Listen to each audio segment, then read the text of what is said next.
overtake us in it. Don't let them use religion take over our land. All those villages they have taken over in Ondo State, when they wanted to kill, they killed Christian and Muslim alike. They are fighting for the land. They are not fighting for religion. They are just coming through the lens of religion. But I'm telling you, all Yoruba people, please be prepared. Nigerians at large, please be well prepared, so that they don't take you away from your father's land. And calling onto the royalties in Yoruba land. The Oni of Ife, the Imperial Majesty. Kábíyèsí, we greet you, sir. Please talk about this. The new Aláàfin, please talk about it. All the kings in Ondo State. The kings in Lagos, Oyo, Osun, please talk about this. Because when the war overwhelms us, we will not be able to do anything about it.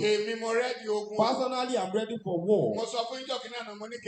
I told you the last time that you fortify yourself. So people will say, why will a pastor utter that kind of statement? Please go and fortify yourself. Because when war comes, I will drop my Bible. I will go and fight for my father's land. When the Christianity came into Nigeria, 1842. It came in 1842. That was when it came in. And the first person to compile the Bible, his name is Williams. They killed him on the 6th. 1536. They burnt him. He was lynched. The person that compiled the Bible for us. So don't let us put religion into our culture or provide for our father's land. I will fortify myself and I'll be a leader. And if you can fortify people, fortify them. We will fight that war. I will drop my Bible because of my father's land. Because the Bible says it. Hebrews 6 verse 1. It says, set aside the teachings of Christ and let us do what is complete. We will now put it aside. Let's fight for our father's land. And we tell Jesus to help us. To help us in the war for our father's land. That's what we are going to do. Good morning once again and welcome to Koikimedia Live, as we are now almost into the full broadcast as we bring in all our platforms in. Very important that all the platforms are running and functioning before we kickstart the Yoruba anthem, and that would then take us to more. But before that, let's listen to the last part and then we start the broadcast gradually. Bring people in and let people come in and understand the reason why Nigeria is a failed state. There is no land called Nigeria. There is no language called Nigeria. There are no people called Nigerians. We are only deceiving ourselves. We are not Nigerian. Okay, where is Nigeria? Where is the land called Nigeria? What is the Nigerian language? We are nations that had been forced together to live in one pathetic country. So anybody who goes there today to say, pray for Nigeria, that person is just deceiving himself, because the people who want to be that Nigeria had not sat down to agree if they want to be Nigeria. That is the question that 60 million people have now agreed under the leadership of Professor Adebanji Akintoye. 60 million Yoruba people have now decided their fate. And what is their fate? We need to exit Nigeria. So we are not confused. We are not asking for anything. We are asking our politicians across the Southwest to sit together so that we can decide moving forward as indigenous people. Anything short of that will be chaos, will be problem, and could be as similar to what happened in Yugoslavia, and all the Yoruba politicians will be held accountable for the death of millions of Yoruba people if that should occur. This is Koikimedia. As I welcome you, please share the program and invite everyone to do so. As we wait patiently for more instructions on moving forward with our right to self-determination, we will not relent, we will not fold our hands, we will do exactly whatever is needed to defend ourselves as the Fulani invasion continue into every part of Nigeria today. My name is OLAYOMI KOIKI. Share the program and invite others to do so as well. Koikimedia, we're bringing the world closer to your doorstep.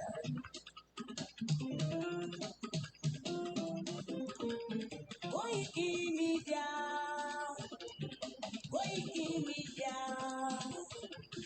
Koikimedia, we bring it the world closer to your doorstep. Koikimedia, Koikimedia, Koikimedia, we bring it the world closer to your doorstep. I was a lot of àwọn ló máa ṣáàtì èdè ìkéde lárugẹ nílẹ̀ Oòduà àwa gangan ni bàbá Koikimedia, Koikimedia, Koikimedia, ìkéde closer to your doorstep. They never sabi wetin we carry for hand, but we dey move closer before dem go sabi. I said they never know wetin we carry for body, but we dey move closer before dem go sabi. Ọ̀kìn lọ lọ́jà ẹyẹ, ìníhùn ló lájú. Ẹyẹ tó tóbi kò tóbi àdó, àpèjì lẹ́dọ̀. Ká ṣiṣẹ́ fún ilẹ̀ bàbá wa, ká ṣiṣẹ́ fún ìlú bàbá wa. Kájùmọ̀ sowọ́pọ̀ ká lè gbójúlú àga. Odùduwà kò má lè gbé wá. Ọmọ Odùduwà ṣe kiri. Ẹ dìde fún ẹ̀kọ́ adúláwọ̀. Ká lè jọ jùmọ̀ gbé. Ilẹ̀ ìlérí káwa lè gba owó ilẹ̀ wa. Ká ṣiṣẹ́ ká lè jọ gbàdé. Ká lè gbàdé adé adúláwọ̀. Àwa ni mọ̀lẹ́ tí yóò tàn káàkiri. Koikimedia, àwa là ń gbé tó lárugẹ.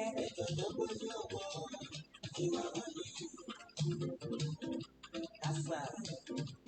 Ẹgbẹ́ polówó ọjà wa kájé bùgbà yín jẹ. À ń gbé tó lárugẹ, à ń kásá lárugẹ. News and sports, ẹ máa rí gbọ́. Ọmọ Ìjẹ̀bú alárẹ̀ mi ló ní kí n máa gé tata. Koikimedia, ọ̀rọ̀ lágbájú mọ̀ mi. Máa bá ṣẹ̀dẹ̀ lọ. Ọmọ Yorùbá nìyẹn, ọmọ Yorùbá tata. À ń gbádùn rẹ̀, ọmọ Ìjẹ̀bú alárẹ̀ mi. Ṣé ìlọ máa fi dìbò ọ̀bẹ mọ́lẹ̀? Ẹ̀yin lọ́mọ onígbò máa ń dé máa dé máa dé. Ẹ̀yin lọ́mọ onígbò máa wọ̀ máa wọ̀ máa wọ̀. Igbó máa wọ̀ dájòjì ò gbọ́dọ̀ wọn. Àjòjì ló bá wọ̀ bẹ̀, àtẹ̀lé ní bọ́ra. Ẹ̀yin lọ máa náwó òyìnbó tó dé. Ìgbà tó yìnbó dé o, owó náà dẹ́kun pọ̀ sí o. Koikimedia, ṣàwa ni bàbá. Koikimedia, àwọn ni bàbá. Àdánsọ, àtúnpèrè gidi. Àwa là ń gbé tò lárugẹ jẹ́ ká jọgbọ́ o. Àkújà fẹ́tọ̀ ilẹ̀ wa, fẹ́tọ̀ ilẹ̀ Yorùbá. Ọmọ Oòduà ni wá o, tọkàntọkàn. Ikú tó ṣe bí lébi òsì, àdìmú bàbá yọ. We bring you one closer to your doorstep. Akẹgbẹ́ tó fẹ́ òògùn kan ní oko lára ni. Àpèrègèdè Olódùmarè ló fún wa ṣe. Gbogbo ayé ẹ̀kọ́, àwa ni bàbá o. Ẹ máa bọ̀ wá ẹgbẹ́ polówó ọjà yín wá. Odùduwà la gbé dání, òtítọ́ la gbé dání. Àkìsọ̀dálẹ̀, àkìsọ̀díkèéta.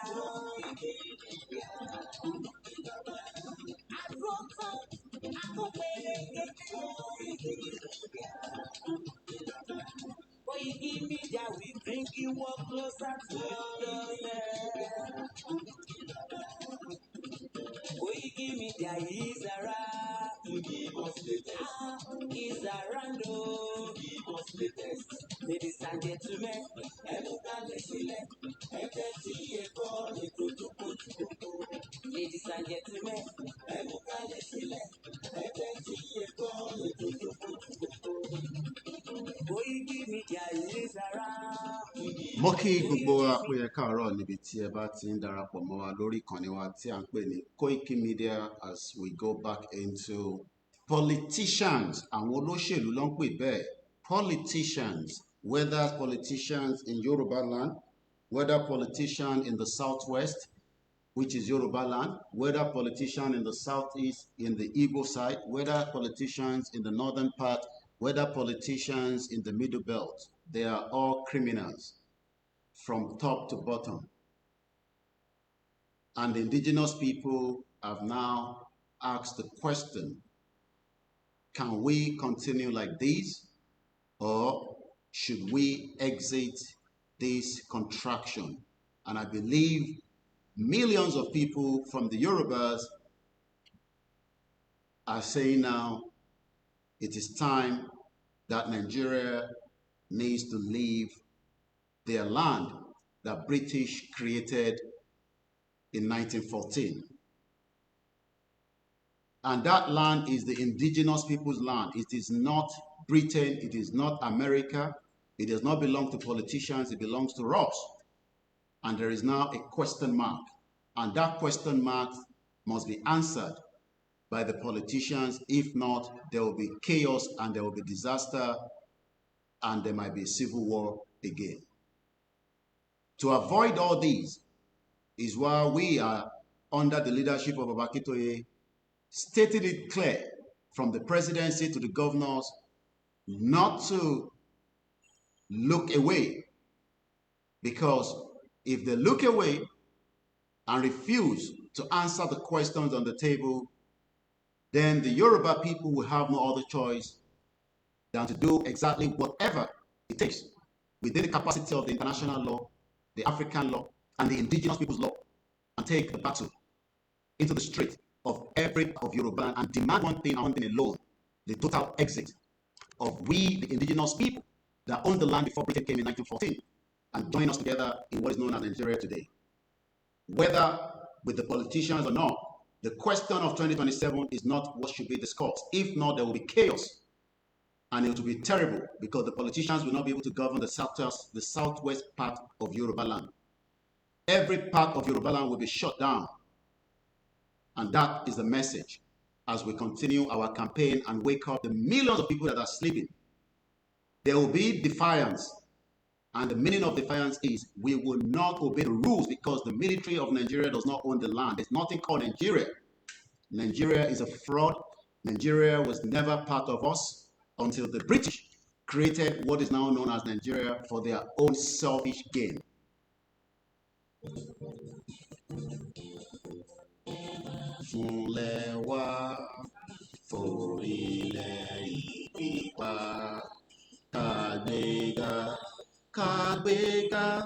Kàgbéga Fálérí, ìgbàgbọ́ wa ni pé bá ti bẹ̀rù làwọn ọmọ, ká ṣiṣẹ́ ká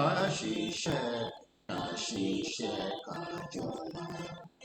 Ìṣọ̀kan dòmìnira, bí kẹ̀jẹ́ ká máa lépa, tẹ̀síwájú fọ̀pọ̀ ire àtòhun tó dára.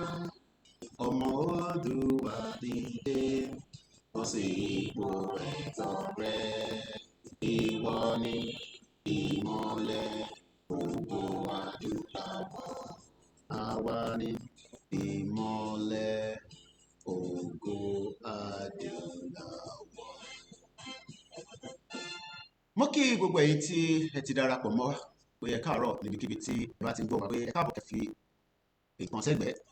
Mo kí pẹ̀lú kíkí ti ọba Elédùmarè tó ní wá, tí kò dá wa fún ìyà, àmọ́ àwọn olóṣèlú àwọn ni wọ́n kó ẹni tí à ń pè ní ìyà tó ń jẹ wá lọ́wọ́ yìí.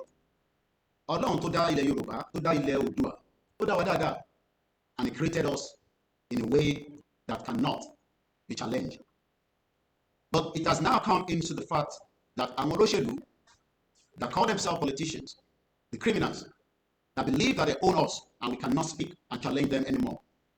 That is no longer going to happen. We would challenge and ask questions of this relationship with us, the indigenous people and Nigeria, whether we want to move forward with it or we want it to come to an end. And that is exactly what we are doing by creating this powerful awareness on a daily basis. And we will not be tired. Okay, gbogbo ọmọ Yorùbá láti sọ pé Assalamu alaikum warahmatullahi ta'ala wabarakatuh. A kú àlàjọdún Ọlọ́run tí ó ní ilẹ̀ Yorùbá. Ní ọdún tó ń bọ̀, we should have our own independent country. There's nothing stopping us. And we can celebrate all the Muslim festival in a new independent Yoruba country. And that's exactly how it's going to be. We are not terrorists, we are not secessionists. We are the indigenous people that are now saying that the right of indigenous people in the land will have to be given back. If not, we will use force to take it back. And that means no part of Yoruba land will be governed by the current politicians. You will not be able to do any government on Yoruba land until our demand are met. And nothing stop us. And that's exactly what we are going to do. Therefore, the land belongs to us. And the 60 million Yoruba people won't be the full economy. And the cannot be delayed anymore. Because delay is becoming dangerous. As the Fulani continue their havoc, I call on all the Muslims to rise up, the Muslims that are Yorubas in the southwest. We are not terrorists. And we cannot wait for the jihadis that's coming from Sahel, as Muslims. So it is not about you being a Muslim in Yoruba land not to rise up. Because the Fulani Muslim will kill you. They care less whether you are a Muslim because they do not agree and believe and accept that the doctrine practiced in the southwest is in accordance to the Holy Quran. They believe that we are munafiki. So whether you are a Muslim that thinks that this does not affect you, I am sorry. You are more affected than even those you might not think. And this is why you need to rise up as Yoruba people. They are Muslims. As a Muslim, you are under imminent threat of Fulani jihadis. And if not, you will be killed, children will be killed. The Fulani jihadis are not joking. They don't care whether you are a Muslim. Your life is under imminent threat by the Fulani jihadis that wants to kill you. Your children can go to school and not return back. We have saw it before, and it's still going to happen. We saw how they invaded the Chibo girls, those that died and those that are still missing. So if you're thinking that you're a Yoruba Muslim and you're saying that, think about it. That one day, your children and your grandchildren, your mosque, your villages, and every part of what belongs to you as Muslims in Yoruba land will be destroyed. This is why you need to rise up now before it is too late. Or you can't go Muslim. It has nothing to do with our religion because Islam is a peaceful religion in the southwest, not in the north. Islam is not a peaceful religion in the north. When anybody telling you that Islam is a peaceful religion in the north, they are telling you lies from the Shaitan is a devil, the incarnate devil that wants to destroy you that Muslim. And from henceforth, we see a shepherd on the world because Usman Danfodio, they call himself Shokoto. So if you think as a Muslim you are sitting back and laying back, your life is under imminent threat. And you're likely to die. You might not die by Fulani kidnapping you, but you will die by the Fulani agenda from your welfare as Muslim. Hospital by medical care as Muslim. It will be destroyed by the Islamic fundamentalists that will kill you. So and that is for the Muslim. And one by the Christians. Sorry about that. Let me warn the Christians. From Adeboye to all the Christians in Nigeria, your lives are praying. Your churches will be destroyed by the Fulani jihadis. You are joking. You are playing with fire. You are playing with your life. We have seen it before as the jihadis went to the state, keep worship. They took out what down. They were raped in the state, in the white family church. We saw how many churches in Benue. We will touch this and talk we will see, we will see. Because something, you think I'm lying. Anymore. Because we know, man, this is where Jesus Christ went over, was attacked. Where is Jesus Christ? Jesus money, but we are becoming gullible and fools. Now the Fulanis continue to attack our villages, our churches, and our mosques, and they're telling us to fuck off. While we are talking about lives as Christians on a daily basis, Christianity can be.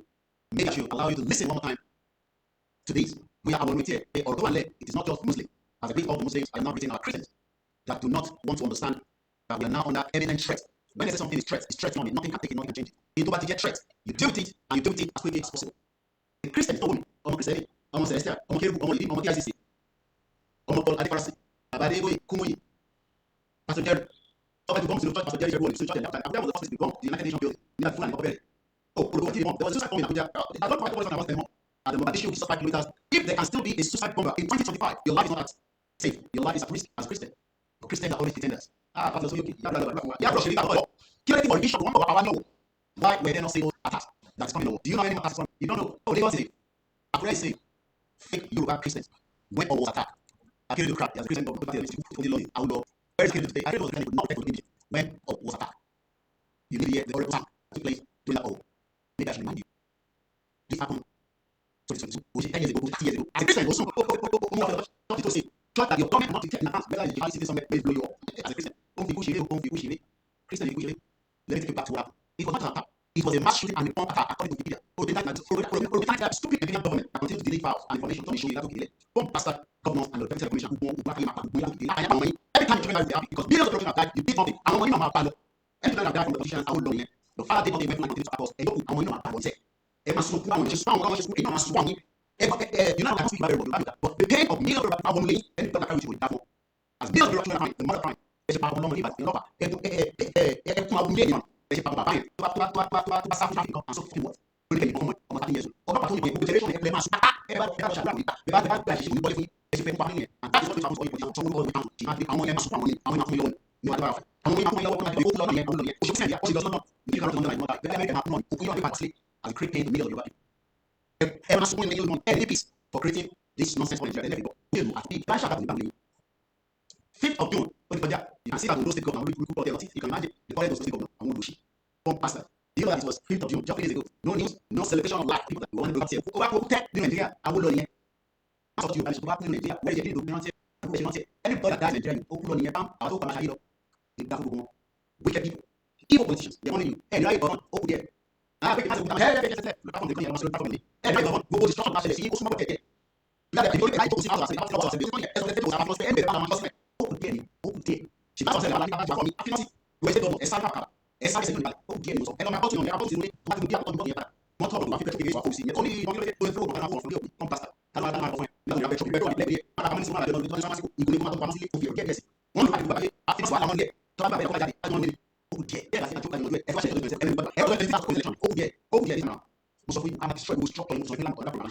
let me get to how people cry. And you know, and even Yoruba Christians. I don't know Christians that they want to be biased. Especially Christians are very hypocrites. Hypocrites are and Christians are Yoruba. So I don't know what hypocrisy is. Christians Yoruba. They are kept quiet while Fulani continue to kill us on a daily basis. One by one, and they kept quiet. And they were on Facebook to have the privilege to see the video because of the software. We don't know what I'm reading version. If I don't mention your name, it's because it's more important to appreciate you. More than appreciate you. I'm Christian in Basoro. Christian of Ibana. Where is the God? God will show you. We got stupid men. All of my talent. Of my CCTV. Of my talent. Intelligent. We even you want to carry full and land. I'm going to God and kill it. When you go Jesus, that was Jesus. All of my power. I don't know. I see about fake Yoruba Christians and not the truth and keep quiet while the lives of innocent people have been killed. And they're telling you to stop this thing. Maybe I should start with this. Let's start with this.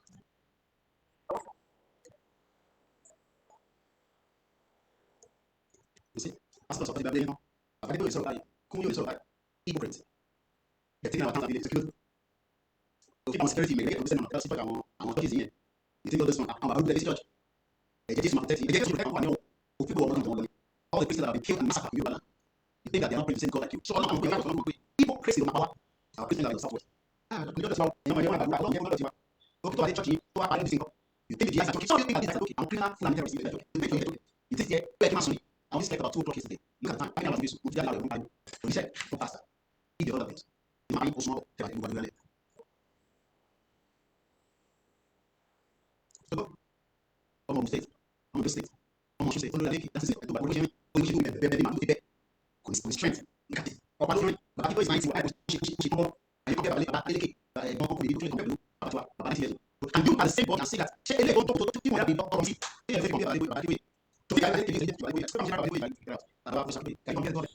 why are we Yoruba like this? And so about 2 years old, because the thing the politicians care about you. Like, politicians like here, we see politicians like here, we know about enough is enough. The same politicians that destroy lives. Online only one year, we don't let them for me for what motion, like my new car, if you for what motion, as Christian, government. Christian, after 65 years of faith on plaster country, solar is just a substitute. You cannot become okay, and solar can be people subsidize it. Because government of America is subsidizing electric, but you can't subsidize them. They cannot even subsidize your children's school if you are Christian, you are Christian, I'm not Christian. I have a very relation. 2 million.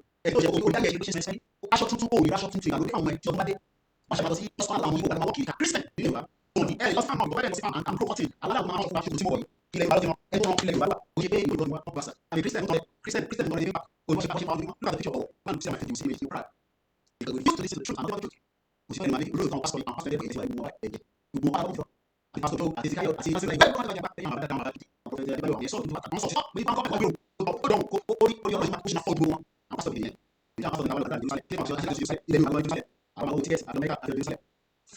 Christians are the most hypocrites in Yoruba land. Wọ́n ní ìdáhùn sọ̀rọ̀ yìí wọ́n èyí tó ti bá wa wọlé wọlé gbé yẹn dáadáa church náà olùjọ́ bí ọkọ̀ àwọn náà yàrá gbogbo sáfọ̀ síta ẹ̀bá ti dé CMS church yẹn wọ́n kó iṣẹ́ bọ́ọ̀sì wọlé lọ́wọ́ lẹ́wọ̀ ọ̀n pàṣà ṣé wọ́n ṣe kébí church àkọ́ṣe náà yẹn ṣé ìyá àgbà bọ́ọ̀sì lẹ́kọ̀ọ́ wá sí àwọn ọ̀ṣẹ́ ìgbé mọ́ṣẹ́ lọ́wọ́ nípa àwọn ọ̀ṣẹ́ ìjọ́jú dárí láti jáde àwọn olùjọ́ láì lọ́yìn ọ̀pọ̀ láti àwọn olùjọ́ láti kàṣù ìjọba rẹ̀ ìjẹ́ pé àwọn ìkírísẹ́ ẹ̀rẹ́ sọ́wọ́ ìyàsí ìjọba àwọn ìjọba ìjọba ìjọba káwọn káwọn ìjọba ìjọba àwọn ìjọba ìjọba rẹ̀ ẹ̀ á bọ́ọ̀sì àwọn ìjọba ẹ̀rọ ẹ̀rọ ìjọba ìgbé bá mẹ́tò tẹ̀sí tó náà ẹ̀wọ̀n jésù ó náà tó fàṣẹ francis ọ̀tún ọwọ́ ọ̀pọ̀ jésù pẹ̀lú ọ̀nà aláwọ̀ kìrìsìtẹ́nì lọ́wọ́ fìlà ìṣòro ẹ̀dùn lọ́sọ̀ àwọn àwọn àfẹ́bìrì ó wà lọ́wọ́ wọn lé ọ̀ṣùgbọ́n á bẹ̀rẹ̀ ọ̀ṣùgbọ́n ìkọ́ báyà lọ́wọ́ ìmọ̀ ọ̀hún lórí mi ìjọba wọn bẹ̀rẹ̀ lórí ìwádìí ìyàwó àti àwọn olóyè ìyàwó àfọ̀ ìkọ́ àpá wọn ti pàmò gbogbo bẹ́ẹ̀ náà ẹ̀ṣẹ̀ ẹ̀mẹ́ ẹ̀mẹ́ wọn jẹ́ ìjọba ẹ̀mẹ́ lórí ẹ̀sán lórí ìjọba sọ fún ìwádìí kẹ́kọ̀ọ́ àwọn ìṣẹ̀lẹ̀ tó omi gbogbo ìdúró ẹ̀mọ́ sọ̀rọ̀ tó rẹ̀ síbẹ̀ mo sì lè ní àmọ́ ẹ̀ṣẹ̀ láti lọ tó wà nínú ìwé fún àbíláda tó wà lórí ẹ̀ tó ti báyìí àlọ́ mú tó dáadáa bẹ́ẹ̀ ní àti fún àbí òkú lọ́wọ́ tó máa ṣáà àwọn sọ̀rọ̀ àwọn ṣe ìṣẹ́ ìṣẹ́ ìṣẹ́ ìṣẹ́